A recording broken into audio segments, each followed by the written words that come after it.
Dios les bendiga. Continuamos con el libro de Joel y hoy estamos en el capítulo 2, versículo 28. Vamos del 28 al 32.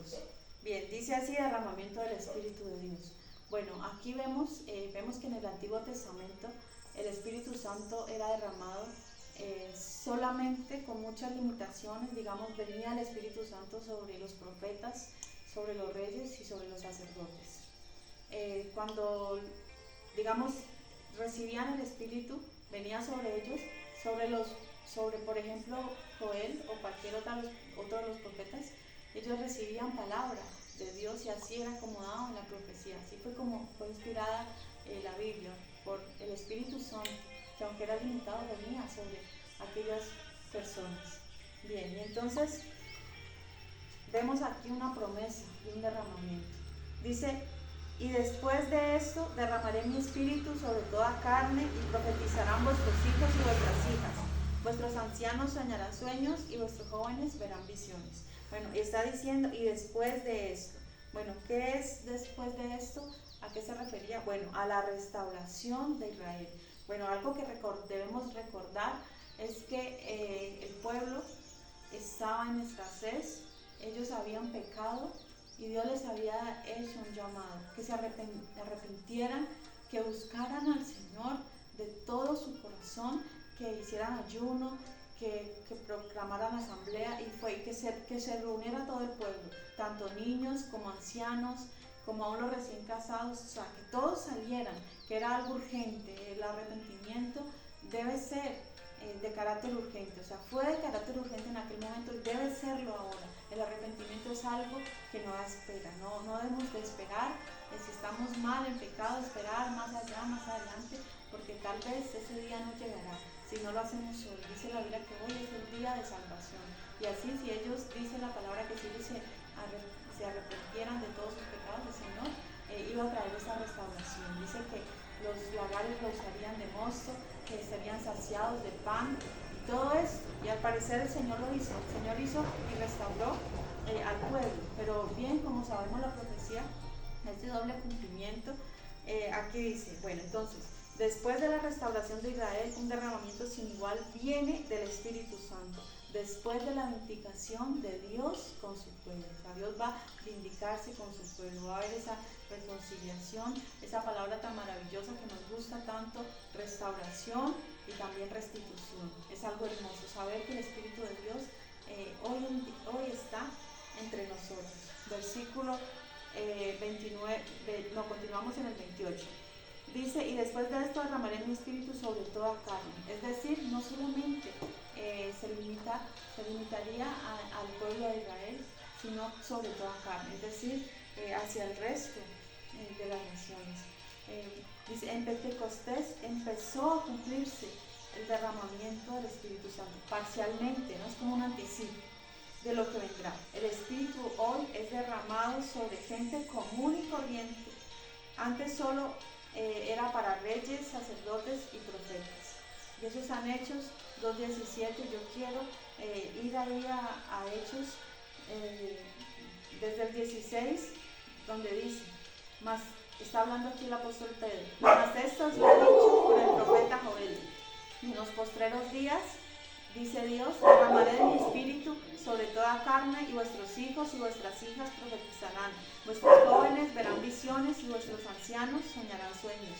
Y de cierto, sobre mis siervos y sobre mis siervas en aquellos días derramaré de mi espíritu y profetizarán, y daré prodigios arriba en el cielo y señales abajo en la tierra, sangre y fuego y vapor de humo. El sol se convertirá en tinieblas y la luna en sangre, antes que venga el día del Señor, grande y manifiesto, y todo aquel que invocare el nombre del Señor será salvo. Bien, es decir, el apóstol Pedro dijo: mira, esto es lo que ustedes están viendo, porque había gente que estaba extrañada. Sí, muchos estaban extrañados porque les veían hablar en otras lenguas. Vemos que pero entonces el apóstol Pedro dice: no se extrañen, que esto es lo que profetizó Joel. Y les lee nuevamente lo que profetizó Joel. Bien, entonces el Espíritu iba a ser, empezó, o sea, estamos en la era de la iglesia, estamos en la era del Espíritu Santo. La iglesia, hoy gozamos, como iglesia de Cristo, gozamos de la presencia del Espíritu Santo. El Espíritu Santo fue derramado en Pentecostés y en los postreros días su cumplimiento será en pleno. O sea, habrá plenitud, habrá total llenura del Espíritu Santo dice sobre toda carne.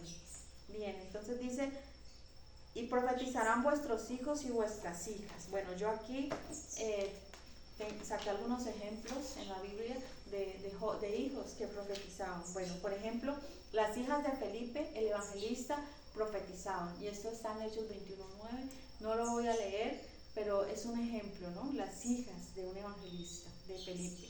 Los hijos de Asaf, Emán y Jedutú profetizaban con liras, arpas y címbalos. Eso está en Primera de Crónicas 5:21. Bien, en el Antiguo Testamento también vemos que se cumplió esta parte, ¿no? En los hijos de Asaf, de Emán y Jedutún.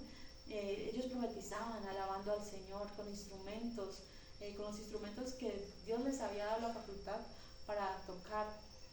Bien, otro ejemplo. Bueno, ahora dice vuestros hijos y vuestras hijas, y ahora dice vuestros ancianos soñarán sueños. Bueno, yo encontré en la Biblia 2 ejemplos de esto, ¿sí? Es decir, de ancianos, personas ancianas que ya tal vez han perdido todo sueño, han perdido, como muchos ancianos tristemente, ya pierden esos sueños, ¿no? Pero el Señor en aquel tiempo, en aquellos posteriores tiempos, volverán a soñar.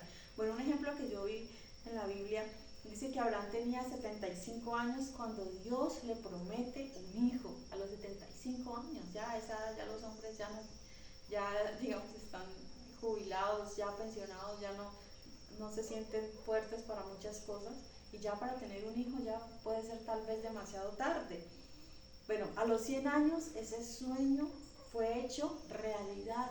A los 100 años, imagínate, tuvo que esperar 25 años para que se cumpliera esa promesa que Dios le había dado a Abraham, pero ciertamente se cumplió y pudo gozar de la bendición de Dios de ser padre a los 100 años. Mire, Caleb también a los 40 años le fue dada una promesa de la tierra y él esperó. Mire, a los 85 años aún tenía ese sueño, y a los 85 años dice, a esa edad recibió Hebrón, esa montaña de Hebrón. O sea, esperó tantos años, esperó por 40 años, ¿sí? Recibió Hebrón. Él se sentía fuerte como un joven. Él dijo, dame ese monte. Cuando estaban en la repartición de la tierra de Canaán, él dijo, dame ese monte. Y le fue dado el monte de Hebrón. O sea, vemos ahí un ejemplo de un anciano que ha soñado y que ha guardado la promesa que Dios le dio. Y qué bueno, ¿no? Que en los posteriores tiempos esto se manifestará aún más. Bien, dice, vuestros ancianos soñarán sueños y vuestros jóvenes verán visiones. Bueno, un ejemplo que yo encontré en la Biblia de un joven viendo visiones fue a Esteban, ¿sí? Mire, Esteban fue un hombre joven, tuvo una visión. ¿Qué visión tuvo? Dice, vio la gloria de Dios y a Jesús sentado a la diestra de Dios Padre. Esta visión la tuvo Esteban, cuando es un joven que fue el primer mártir de la iglesia cristiana. Él aún no lo iban a apedrear, y aún eso dice que él oraba pidiendo a Dios que no les fuera tomado en cuenta ese pecado, ¿sí? Pero mire, dice que él vio la gloria de Dios, vio a Jesús sentado. Entonces eso es una visión, algo que esa visión le dio fuerzas, tal vez fortaleza para él continuar, para él permitir que no pecar contra Dios, no irse atrás, no negar a Cristo, sino morir dignamente, sabiendo lo que le esperaba, ¿no? La gloria de Dios. Bueno, también Daniel era un joven cuando recibió en visión la interpretación del sueño de Nabucodonosor. O sea, Daniel recibió muchas revelaciones de parte de Dios, también visiones. Dios se manifestaba también como les decía, en ciertos jóvenes, en ciertas personas. Daniel, un profeta, ¿no? Ahí de esa manera fue que Daniel pudo recibir del Espíritu Santo. Versículo 29. Y también sobre los siervos y sobre las siervas derramaré mi espíritu en aquellos días. Es decir, ya no iba a ser limitado solamente a los reyes, no iba a ser limitado a los profetas, no iba a ser para toda carne, también para los servidores. No importa que sea siervo, no importa que sea esclavo, el espíritu iba a ser derramado sobre todos, sin importar su nivel social, económico, académico, no importaba. El espíritu iba a ser derramado sobre toda carne. Es decir, el espíritu fue dado sin medida y aún será dado en los postreros días sin medida a todos, al pueblo de Israel. Recordemos que esto va dirigido primeramente al pueblo de Israel. Versículo 30. Y daré prodigios en el cielo y en la tierra, sangre y fuego y columnas de humo. Bueno, ¿qué son prodigios? Prodigios, suceso extraño que excede los límites regulares de la naturaleza. Es decir, cosas nunca antes vistas, cosas extrañas. En los cielos se van a ver cosas que nunca antes el ser humano ha visto. ¿Y esto cuándo será? Antes de la segunda venida de Cristo. Todos estos prodigios, estas señales y todo esto va a ser antes de la segunda venida de Cristo, es decir, en el día de Jehová. El día de Jehová empieza después del arrebatamiento de la iglesia. Después de ese periodo de tiempo llega lo que es la ira de Dios, llega lo que es los juicios que nunca antes la humanidad han visto. Bueno, por aquí tengo fuego. Bueno, sangre primeramente. Sangre, en este contexto es símbolo de matanza o de batalla. Sí, la sangre puede tener otros significados, por ejemplo la sangre de Cristo, que ya sabemos lo que simboliza, ¿no? Que su sangre nos limpia de todo pecado, pero acá en este contexto es símbolo de matanza o de batalla, de muerte, ¿sí? Esa sangre. Fuego, en este contexto es símbolo de destrucción, guerra, conflagración de ciudades e incendios en tiempo de guerra. Igualmente el fuego puede tener un buen significado cuando es el fuego del espíritu, que no apaguemos al espíritu, es en ese sentido. El fuego es un buen símbolo del espíritu, pero aquí en este contexto ya ese fuego es el fuego destructor, es el fuego de batalla, ¿no? Conflagración de ciudades, incendios. Bien, columnas de humo o de vapor. Es algo así como una instalación de la tierra que se desplaza de un lugar a otro y es también representación de juicio divino por el incendio de ciudades. Ejemplo, el humo de su incendio subía. Sí, escenas muy similares cuando la ciudad de Jerusalén fue incendiada en el año 70. Allá en el libro de Apocalipsis nos dice que cuando la ciudad de Babilonia sea quemada, dice que el humo de su incendio subirá por los siglos de los siglos, es decir, símbolo de una gran destrucción, de una gran conflagración. Se une al fuego y lo que sale de cuando algo se quema es el humo, ¿no? Es un vapor de humo, columnas de humo, ¿no? Que son como llevadas por el viento, o sea, son como algo así como tornados, como remolinos de humo, o sea, cosas impresionantes, como símbolo, ¿no? De la ira de Dios. Bien, continuamos allí. Versículo 31, el sol se convertirá en tinieblas y la luna en sangre, antes que venga el día grande y espantoso de Jehová. Bien, yo quiero ir ahí a Apocalipsis 6:12 cuando nos habla de la apertura del sexto sello y dice: miré cuando abrió el sexto sello y aquí hubo un gran terremoto y el sol se puso negro como tela de silicio y la luna se volvió toda como sangre. Bien, y allí continúa, pero ahí nos vemos un ejemplo, ¿no? De lo que será. O sea, la Biblia es como un rompecabezas, ¿no? Que nos muestra acá en Joel, nos muestra ya en Hechos, nos muestra ya en Apocalipsis, que todo se une, que todo va unido. O sea, la palabra no es independiente la una de la otra, sino que todo es una unidad. ¿Por qué? Porque todo fue dado por un mismo espíritu. Y ahí nos está hablando entonces acerca del sexto sello, o sea, cómo durante la gran tribulación, o sea, aquí nos está hablando específicamente de qué cosas que van a pasar en el día de Jehová, ¿verdad? Y antes de que venga, digamos, la segunda venida de Cristo, el día grande, digamos, empieza la ira, ¿no? Empieza la ira de Dios sobre la humanidad que no se ha arrepentido, que no se ha convertido de su mal proceder. Dice antes de que venga el día grande y espantoso, ¿no? Porque el día de Jehová, recordemos cómo empieza. El día de Jehová empieza con juicios, empieza en la noche.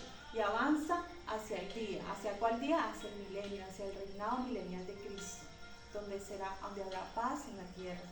Versículo 32. Y todo aquel que invocar el nombre de Jehová será salvo, porque en el monte de Sión y Jerusalén habrá salvación, como ha dicho Jehová, y entre el remanente del cual él habrá llamado.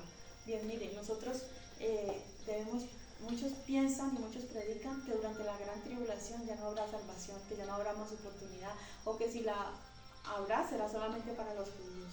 Pero no es así. Mire, Dios tiene preparado un pueblo, un ejército celestial, digámoslo así, bueno, no celestial, humano, que son los 144,000 sellados. Ellos son judíos, dice, apartados para Dios, guardados, están preservados para ese día, para ese momento. ¿Y qué van a hacer ellos? Ellos van a predicar el evangelio, ¿sí? A toda la tierra. Dice, cuando sea predicado este evangelio será el fin, ¿no? Ahí se refiere a la predicación de estos, de cada tribu, de las 12 tribus de Israel van a salir ellos, 144,000 en total, dice la Biblia, sellados. Ellos van a predicar, ellos van a llevar el mensaje. Entonces, ¿a quiénes van a llevar ellos el mensaje?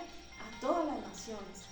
Todas las naciones van a poder escuchar el mensaje de salvación, y la cosecha de estos tiempos va a ser inmensa. O sea, el Señor, así como ciertamente muchos se han perdido, mueren a diario sin Cristo, también hay un pueblo, hay un remanente muy grande que va a ser salvo, una cosecha de los últimos días que está reservada para el último tiempo. O sea, el Señor con su venida habrá salvación, o sea, hay oportunidad todavía durante la gran tribulación. Dice, en Sión habrá salvación, y todo aquel que invocar el nombre del Señor será salvo. O sea, no va a ser como nosotros ahora, que digamos tenemos la oportunidad, nos arrepentimos, venimos a Cristo nos perdona y somos salvos y esperamos el arrebatamiento de la iglesia. En aquel momento no va a ser así, en aquel momento va a ser mucho más difícil, pero ciertamente va a ser muy grande la cosecha de almas. Dice, porque en el monte de Sión y Jerusalén habrá salvación. El Señor vuelve a su pueblo, el Señor vuelve a Jerusalén. Sión y Jerusalén es el lugar de salvación, el lugar que el Señor Jesús escogió para venir a nacer. Por eso nosotros debemos amar a Israel. ¿Por qué? Porque nuestro Señor es judío. Nosotros debemos amarlo a Él primeramente, y a su pueblo, a su nacionalidad. Dice, como ha dicho Jehová, y entre el remanente del cual Él habrá llamado. Entonces Dios tiene un remanente especial, y recordemos entonces, este derramamiento del Espíritu Santo va a ser sin igual, va a ser algo impresionante. La llenura de Dios va a ser sin límites. Yo sé que todos nosotros deseamos esa llenura, como Iglesia de Cristo, deseamos esa llenura del Espíritu Santo. Anhelemos más al Espíritu Santo, anhelemos más su presencia, anhelemos más de Él. Es más, es un mandato que nos da el Señor. Dice, sed llenos del Espíritu Santo, no contristéis al Espíritu Santo con el cual fuiste sellados para el día de la redención, pero sed llenos, seamos llenos del Espíritu Santo. No nos embriaguemos con vino, en lo cual hay disolución, pero seamos llenos del Espíritu Santo. Entonces, ese llamado a buscar de Dios, y si aún usted no se ha arrepentido, si aún no ha buscado del Señor, es también el llamado para el arrepentimiento, es el llamado para huir de la ira venidera, para escapar de la noche oscura que llega sobre la tierra. Sobre toda la tierra vienen juicios, pero es tiempo todavía de escapar y de venir a ser parte de la familia, del remanente, de la iglesia de Cristo, de su iglesia. Él murió por su iglesia y nos amó con amor eterno. Dice el Señor, con amor eterno te he amado, y por tanto te prolongué mi misericordia. Bien, entonces de esta manera terminamos con este capítulo del libro de Job. Dios les bendiga.